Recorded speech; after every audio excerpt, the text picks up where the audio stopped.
जय हिंद मित्रांनो, आपल्या यूट्यूब चॅनलवर मी सर्वांचं मनापासून स्वागत करत आहे। आजच्या या व्हिडिओच्या माध्यमातून आपण चालू असलेल्या शिक्षक भरतीचा जो दुसरा टप्पा आहे, सेकंड फेज आहे, तो खरंच होणार नाहीये का? ज्या पद्धतीने सोशल मीडियावरती वेगवेगळ्या प्रकारच्या अफवा पसरलेल्या आहेत, त्या अफवांच्या पाठीमागची सत्यता नेमकी काय आहे? सेकंड फेज खरंच होऊ शकतो का? होणार असेल तर एक्झॅक्टली कधीपर्यंत होऊ शकेल? त्यातल्या त्यात ज्या जागा असेल त्या कधी येणार आहेत, किती येणार आहेत, आणि दुसरी महत्त्वाची गोष्ट म्हणजे त्या जागा येण्याच्या पूर्वी जो काही एडिटचा टॅब उपलब्ध होणं अपेक्षित होतं, तो एडिटचा टॅब आपल्याला कधीपर्यंत उपलब्ध होऊ शकेल? मग जर का सेकंड फेज होणार असेल तर तिसऱ्या अभियोग्यता आणि बुद्धिमत्ता चाचणीचं काय होणार आहे, वगैरे वगैरे सध्याच्या घडीला तुमच्या मनामध्ये जे काही प्रश्न निर्माण झालेले आहेत त्या सर्व प्रश्नांची उत्तरं आपण या व्हिडिओच्या माध्यमातून जाणून घेणार आहोत। परंतु तत्पूर्वी आपण जर चॅनलवर नवीन असाल तर आमचं चॅनल सबस्क्राइब करा, साईडचं जे बेल आयकॉन आहे त्याला देखील प्रेस करा, जेणेकरून शिक्षक भरतीच्या संदर्भामधल्या कोणत्याही माहितीची अपडेट आपण कधीच मिस करणार नाही। कारण शिक्षक भरतीला वाहून घेतलेलं महाराष्ट्रामधलं हे एकमेव चॅनल आहे जे की ऑथेंटिक आणि फक्त शिक्षक भरतीच्या संदर्भामधलीच माहिती देत असतं। चला तर मित्रांनो, तपशीलवार पद्धतीने सर्व जी माहिती आहे ती आपण बघूया। बघा, मार्केटमध्ये जे आहे बऱ्याच वेगवेगळ्या प्रकारच्या अफवा सध्याच्या घडीला चालत असताना आपल्याला पाहायला मिळत आहे। त्यापैकी जर का काही अफवा मी तुम्हाला सांगितल्या तर पहिली अफवा आपल्याला अशी ऐकायला मिळालेली आहे की आता नवीन मंत्रिमंडळ या ठिकाणी स्थापन होतो आहे, कारण मुख्यमंत्री आपले बदललेले आहे, साहजिक आहे शिक्षण मंत्री देखील बदलू शकतात। मग नवीन बदललेल्या मंत्रिमंडळामध्ये जे शिक्षण मंत्री होणार आहे तो शिक्षण मंत्री फेज 2 थांबवणार आहे आणि त्याच्यामुळे सेकंड फेज होणार नाही।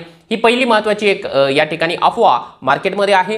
दुसरी काही महत्त्वाच्या ज्या अफवा आहेत त्या अशा आहेत की जे सेकंड फेज आहे तो होणार आहे, परंतु फक्त एसटी कॅटेगरीच्या उमेदवारांसाठीच होणार आहे, बाकीच्या सगळ्या जागा थर्ड टेटला जाणार आहे। या प्रकारच्या काही अफवा आहेत। काही अफवा अशा आहेत की 21,000 जागा पहिल्या राऊंडला आल्या होत्या आणि एकूण 55,000 जागांची भरती या ठिकाणी केली जाणार आहे। त्याच्यामुळे 21,000 55,000 मधून मायनस केले तर जवळपास जे आहे 30,000च्या आसपास आपल्याला जागा सेकंड फेजला मिळणार आहे। आता या झाल्यात सगळ्या घटना, कारण याच्यावरती वेगवेगळे लोक जे आहे आपापल्या पद्धतीने व्हिडिओज बनवत आहेत, आपल्यापर्यंत पोहोचवत आहेत आणि साहजिक आहे त्या व्हिडिओजला पाहून बरेच आपले अभियोग्यताधारक या ठिकाणी पॅनिक होताना दिसत आहे, कन्फ्यूज होताना दिसत आहे। आता सर्वांनाच उत्तर जे आहे वैयक्तिकरित्या देणं पॉसिबल नसल्या कारणाने आपण या व्हिडिओच्या माध्यमातून जी रियालिटी आहे, जे की घडणार आहे आणि जे घडू शकतं त्याच गोष्टी तुमच्यापर्यंत या ठिकाणी पोहोचवणार आहोत। पहिला आणि महत्त्वाची गोष्ट तुम्हाला या ठिकाणी सांगतो आहे, एका वाक्यामध्ये जर का तुम्ही प्रश्न विचारला सर खरंच सेकंड फेज होणार आहे का, तर त्याचं उत्तर आहे 100% होय, सेकंड फेज होणारच आहे। त्याच्या पाठीमागे बरीच कारणं आहेत आणि ऑथेंटिक कारणं आहेत, तरी देखील आपले अभियोग्यताधारक कोणीतरी एखाद्या XYZ व्यक्तीनं सांगितलं की सेकंड फेज होणार नाही तर पॅनिक का होतात हे मलाही समजत नाहीये। खऱ्या अर्थाने मित्रांनो तसं व्हायला नकोय। आता सेकंड फेज होणारच आहे, त्याच्या पाठीमागची काही कारणं तुम्हाला सांगतोय। कारण सेकंड फेजला जे आहे ऑलरेडी मंत्रालय स्तरावरून परवानगी मिळालेली आहे, त्यामुळे तिथून तो थांबवण्याचा प्रश्न येत नाही। मग आता मंत्रिमंडळ बदलू द्या, मंत्री बदलू द्या, आपले आयुक्त साहेब बदलू द्या, सेकंड फेजला कोणी थांबवू शकत नाही, कारण ऑलरेडी परवानगी मिळालेली आहे। त्याच्यामुळे जे लोक या ठिकाणी असं बोलू शकत असतील की यार मंत्रिमंडळ चेंज होणार आहे म्हणजे आता सेकंड फेज होणार नाही, तर त्यांनी त्या गोष्टीला या ठिकाणी पूर्णविराम द्यावा, कारण ऑलरेडी त्यावरती काम चालू आहे। फक्त जे आहे मंत्रालयीन स्तरावरून परवानगी मिळालेली नाहीये, तर त्याच्यावरती माननीय शिक्षण आयुक्त महोदयांनी आदर्श आचारसंहिता लागू होण्याच्या पूर्वी संबंधित आस्थापनांना जे आहे त्या संदर्भामध्ये या ठिकाणी सूचना देखील दिलेल्या आहेत की आपण आपल्या लेवलवरून जी काही जाहिरात आहे त्या जाहिरातीचं काम सुरू करा। त्यामध्ये जे आहे महत्त्वाचं म्हणजे SABCचं जे रिझर्वेशन आहे ते वेगळ्याने नव्याने जे आहे त्यामध्ये ऍड करा। ज्या 10% जागा या ठिकाणी कपात झाल्या होत्या त्या 10% जागा आणण्याकरिता आपल्या आस्थापनेचं जे काही रोस्टर आहे त्याला रिव्हेरिफिकेशन करा, अशा सूचना दिलेल्या आहे। मग मला एक गोष्ट ही सांगा की जर अशा प्रकारच्या सूचना या ठिकाणी निर्गमित झालेल्या असतील तर मग आपण कशाच्या बळावर म्हणतो आहोत की सेकंड फेज होणार नाही? अशा गोष्टींवरती आपल्याला अजिबात विश्वास ठेवायचा नाहीये। सेकंड फेज होणारच आहे।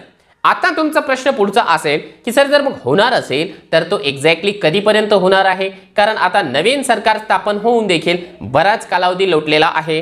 आता काही जण मुलांना थांबवण्यासाठी असं देखील म्हणतायत की यार अजून शिक्षण मंत्री या ठिकाणी बनलेले नाहीयेत, म्हणजे खाते वाटप जे आहे मंत्रिमंडळ जरी स्थापन झालेलं असेल तरी फक्त मुख्यमंत्री आणि 2 उपमुख्यमंत्री या ठिकाणी जे आहे यांचा शपथविधी झालेला आहे। बाकीच्या मंत्रिमंडळाचं काय? म्हणजे शिक्षण मंत्री जोपर्यंत होणार नाही तोपर्यंत सेकंड फेज होणार नाही। तर या गोष्टीमध्ये कोणत्याही प्रकारचं तथ्य नाही.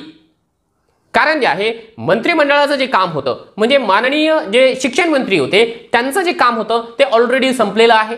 त्याच्यामुळे त्यांच्यामुळे आपल्या सेकंड फेजला या ठिकाणी बाधा पोहोचते आहे असं जर कोणी म्हणत असेल तर ते चुकीचं आहे. कारण मंत्रिमंडळाची परवानगी आपल्याला ऑलरेडी मिळालेली आहे. मग सेकंड फेजला उशीर होण्यामागचं कारण काय, तर त्यामागे एक दोन महत्त्वाच्या गोष्टी या ठिकाणी आपल्याला वाटत आहे.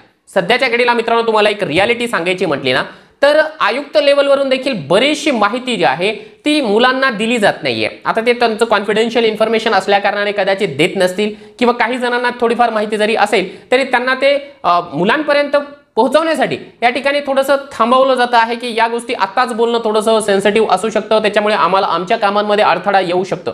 त्यामुळे उशीर का होतो आहे त्याच्या पाठीमागचं एक कारण, बरीचशी कारणं आहेत त्यामध्ये, त्याच्या पाठीमागचं एक कारण हे आहे की रोस्टर जे आहे संपूर्णतः रोस्टर प्रत्येक आस्थापनेचं ते रिव्हेरीफाई करायचं आहे. आता रोस्टर रिव्हेरीफाई करणं म्हणजे हे काही साधं सोपं काम नाहीये, त्याला बराच कालावधी लागतो आहे. रोस्टर सबमिट करणं, त्यामध्ये त्रुटी आढळणं, परत ते आस्थापनेच्या ठिकाणी येणं, परत मग त्यामध्ये दुरुस्ती करून परत जे आहे मावककडे पाठवणं, परत मावकने काहीतरी छोटी मोठी क्युरीज काढणं, या गोष्टी चालत असतात. कारण एकदाच आपण सगळंच्या सगळं दप्तर उचलून नेलं आणि आपलं रोस्टर कंप्लीट झालं असं होत नसतं. एक गोष्ट लक्षात घ्या, कारण या गोष्टी खूप मोठ्या प्रमाणावरती सेन्सिटिव्ह असतात. एकही छोटीतली छोटी चूक जी आहे ती सर्वांनाच महागात पडू शकते. त्याच्यामुळे रोस्टरसाठी वेळ लागतो आहे. आणि यावेळेस तर असा प्रश्न आहे की जो प्रवर्ग मुळातच या ठिकाणी मागच्या रोस्टरमध्ये नव्हतं, म्हणजे मागच्या मध्ये जी पहिली जी जाहिरात होती 21,000ची त्या जाहिरातीमध्ये नव्हती, तो कॉलम आपल्याला ऍड करायचा आहे एससीबीसीचा. मग साहजिक आहे त्यामध्ये जर का आपल्याला 10% या ठिकाणी टाकायचे असेल तर मग साहजिक आहे थोडासा कालावधी त्याला लागू शकतो, त्यामुळे देखील उशीर होतो आहे. दुसरी महत्त्वाची गोष्ट म्हणजे काही टेक्निकली बाबी आहेत.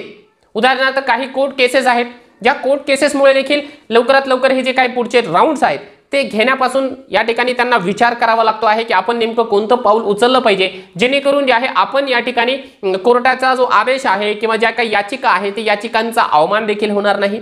दुसरी महत्त्वाची एक गोष्ट ही देखील आहे की ज्या उमेदवारांचं रयत शिक्षण संस्था सातारामध्ये सिलेक्शन झालेलं आहे त्या उमेदवारांचं समायोजन देखील अजून झालेलं नाही. म्हणजे अपेक्षा अशी आहे की सेकंड फेजची जी जाहिरात आहे ती येण्याच्या पूर्वीच या आपल्या उमेदवारांचं आपल्या मित्रमैत्रिणींचं समायोजन होणं अपेक्षित आहे. कारण ते मागच्या जवळपास आता 1 वर्षाचा कालावधी होत आलेला आहे की त्या कालावधीपासून जे आहे ते प्रतीक्षेची इव्हन डॉक्युमेंट व्हेरिफिकेशनची ते प्रतीक्षा करतायत. आणि उलट म्हणजे त्यांना भरपूर प्रमाणावरती मार्क आहेत, 150+ त्याच्यामध्ये बरेचसे उमेदवार आहेत, मग त्यांचं समायोजन देखील होणं अपेक्षित आहे. त्यामुळे मित्रांनो आपल्या मनामध्ये जर शंका असेल की आपलं या ठिकाणी रयतमध्ये समायोजन होईल किंवा नाहीये, रयतच्या व्यतिरिक्त बऱ्याच ठिकाणी समायोजन होऊ शकतं, त्याच्यामुळे देखील थोडासा कालावधी या ठिकाणी लागताना आपल्याला दिसत आहे. परंतु जर आपल्या मनामध्ये प्रश्नच असेल की यार सेकंड फेज होतो किंवा नाही तर तो काढून टाका. सेकंड फेज हा होणारच आहे, थोडासा कालावधी त्याला लागतो आहे, ही देखील त्यामधली एक कटू गोष्ट आहे परंतु ती सत्य आहे. त्यानंतर जर का आपण एक गोष्ट या ठिकाणी माहिती करण्याचा प्रयत्न केला की जाहिरात तर येईल तेव्हा येईल, जाहिरातीला थोडासा कालावधी बाकी आहे, परंतु जाहिरातीच्या पूर्वी आपल्याला अपेक्षा आहे ती म्हणजे एडिटचा टॅब उपलब्ध होऊन जाण्याची. एडिटचा टॅब म्हणा किंवा आपली जी प्रोफाईल आहे ती अपडेट होण्याची आपल्याला प्रतीक्षा आहे. परंतु अनफॉर्च्युनेटली तेही आपल्याला पाहायला मिळालेलं नाहीये. परंतु एक गोष्ट त्यामध्ये सध्याच्या घडीला आपल्याला माहिती मिळालेली आहे, त्याची हार्ड कॉपी मिळाल्याच्या नंतर मी आपल्या चॅनलच्या माध्यमातून देईल. परंतु सेकंड फेजच्या संदर्भामध्ये एक कोर्टामध्ये याचिका आहे. त्या याचिकेमध्ये TITची परीक्षा झाल्याच्या नंतर ज्या उमेदवाराने TET किंवा CTETची परीक्षा पास केलेली आहे त्यांना संधी द्यावी अशा प्रकारची ती याचिका आहे. त्यामुळे देखील थोडंफार का होत नाही उशीर होऊ शकतं, कारण त्याची जी सुनावणी आहे ती येणाऱ्या काळामध्ये होणार आहे. आय थिंक ती मार्चमध्ये अपेक्षित आहे त्याची सुनावणी, त्यामुळे देखील थोडासा कालावधी या ठिकाणी लागताना आपल्याला दिसत आहे. त्यानंतरची एक गोष्ट एडिट आपल्याला मिळणं अपेक्षित आहे. तर एडिटमध्ये काय एडिट होईल त्या संदर्भामध्ये मी ऑलरेडी बोललेलो आहे. जी जुनी इन्फॉर्मेशन आहे आपली परीक्षेच्या पूर्वीची तीच इन्फॉर्मेशन आपल्याला एडिट करता येणार आहे. यामध्ये एक प्रश्न काही जणांचा मला वारंवार विचारला जातो आहे की सर आम्ही सेल्फ सर्टिफाई केलेलं नाहीये, मग आम्हाला सेल्फ सर्टिफाई करण्याचा चान्स मिळेल का? तर मला जेवढं समजतं आहे, जेवढे नियमावली माहिती आहे त्या नियमावलीच्या बळावर मला असं वाटत आहे की तुम्हाला नव्याने सेल्फ सर्टिफाईची संधी मिळणार नाही. आता एक्झॅक्टली काय घडेल ते तर आपण या ठिकाणी पवित्र पोर्टलला न्यूज बुलेटिन आल्याच्या नंतर एडिटचा टॅब उपलब्ध झाल्याच्या नंतरच सांगू. परंतु सध्या तरी प्राथमिक अंदाज हाच आहे की नव्याने सेल्फ सर्टिफाई करण्याचा चान्स तुम्हाला मिळणार नाही. मग आता तुम्हा लोकांचा असा प्रश्न देखील असू शकतो की सर यामध्ये एक्झॅक्टली बघ जागा किती येतील, कारण एवढा उशीर तर झालेलाच आहे. तर बघा कारण अफवामध्ये देखील ती एक गोष्ट या ठिकाणी सांगण्यात आलेली आहे की उरलेल्या सगळ्या जागा या ठिकाणी सेकंड फेजला येणार आहेत. तर तसं अजिबात होणार नाही. आपण जर का फार जास्त जागा येतील या आशेवर जर का बसलेले असाल तर आपण आता ताबडतोब जे आहे ते भानावर यायला पाहिजे. कारण एवढ्या जास्त जागा पवित्र पोर्टलला येणार नाही.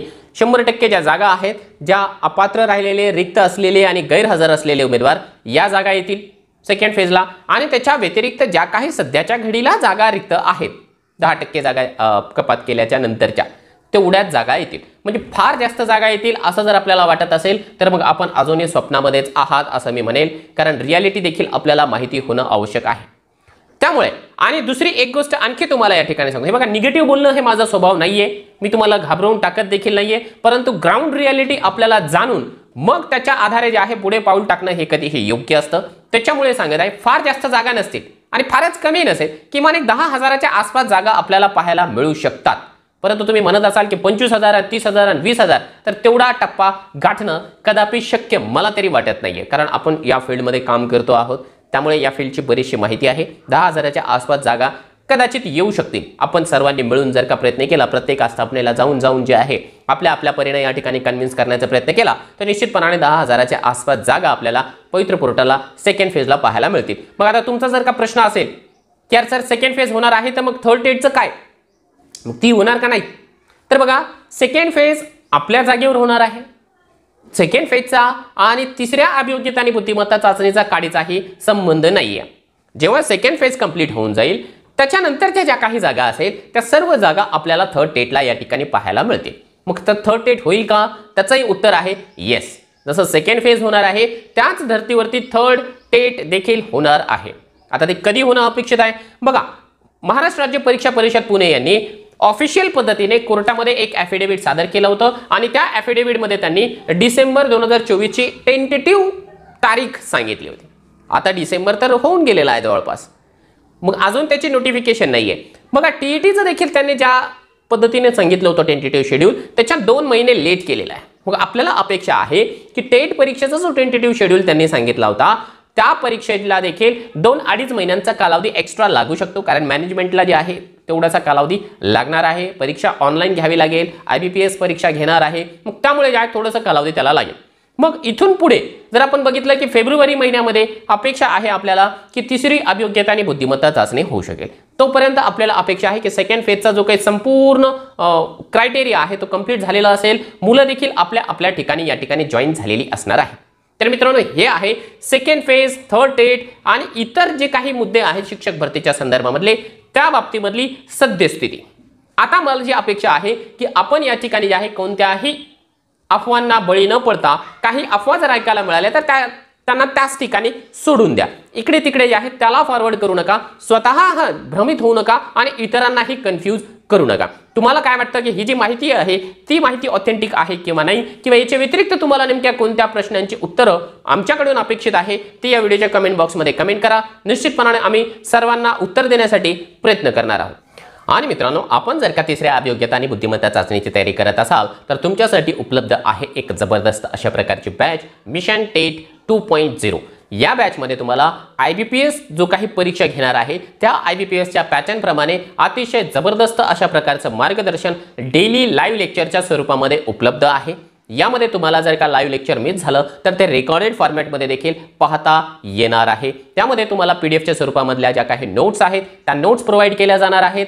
त्यातल्या त्यात जे डाऊट क्लिअरिंग सेशन्स आहेत, टेस्ट सिरीज आहे, सर्व काही एक कंप्लीट जे काही पॅकेज आहे तुम्हाला उपलब्ध करून दिला जाणार आहे. IBPS मध्ये शिकवणारे ज्यांना मागच्या कित्येक वर्षाचा अनुभव आहे असेच शिक्षक या बॅचमध्ये तुमच्याकरिता अवेलेबल आहे. आपल्याला जर का स्वतःच्या जिल्ह्यामध्ये जॉईन व्हायचं असेल त्याकरिता हायस्कोर घ्यावा लागेल आणि हायस्कोर घेण्याकरिता यांच्या सानिध्यामध्ये जर का आपण अभ्यास करत असाल तर मला खात्री आहे तुम्हाला नक्कीच जो आहे तुमचं ध्येय साध्य झाल्याशिवाय राहणार नाही. त्यांचं मार्गदर्शन घेण्याकरिता प्ले स्टोअरवरून मोफत जे आहे मास्टर टीचर हे ॲप्लिकेशन डाउनलोड करा आणि यांच्या सानिध्यामध्ये आज आता ताबडतोब अभ्यासाला सुरुवात करा.